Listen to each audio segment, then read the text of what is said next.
I think in the former communist countries now there is a lot more opportunities for young girls and women to compete and to play tennis.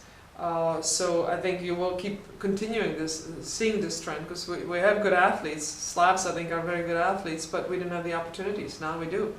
So I think you will see this trend continuing, and also they're very hungry. And, it's the Brits and the Europeans not so much, but the Brits and Americans, they've gone soft. They've gone soft. It's too easy for them.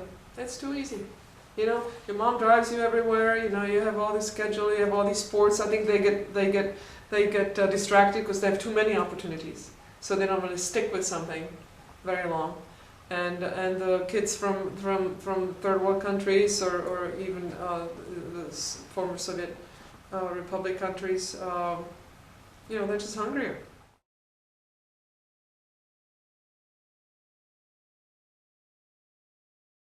It's not about lack of facilities. I mean, look at Anna Ivanovic. She played on an empty swimming pool. They put a net across it and emptied the water so they could play indoors. I played coming up in Prague. We had 3 indoor courts in all of Czechoslovakia, which fortunately were in Prague, so I was able to play. But I played once a week until I was like 12 years old. Then I played twice a week for an hour. So it wasn't a case of me being on the court for 4 hours a day. But I really wanted to play, and these kids really want to play. Djokovic, I mean, they live it, they breathe it, and they just play tennis. They don't go play baseball in the winter, and then football in the summer, and tennis as a filler in between. They're committed to the sport. And the same in England. The facilities are there. That's not the problem.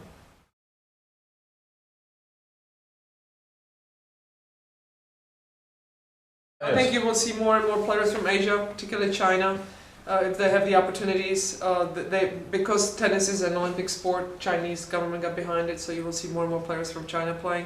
And eventually, the next wave will be coming out of Africa. There's no question. They're great athletes. They just don't have the opportunity. So I think once those courts are being built and they'll have more opportunities, more schools, more places, more coaching, you will start seeing more kids coming from that part of the world.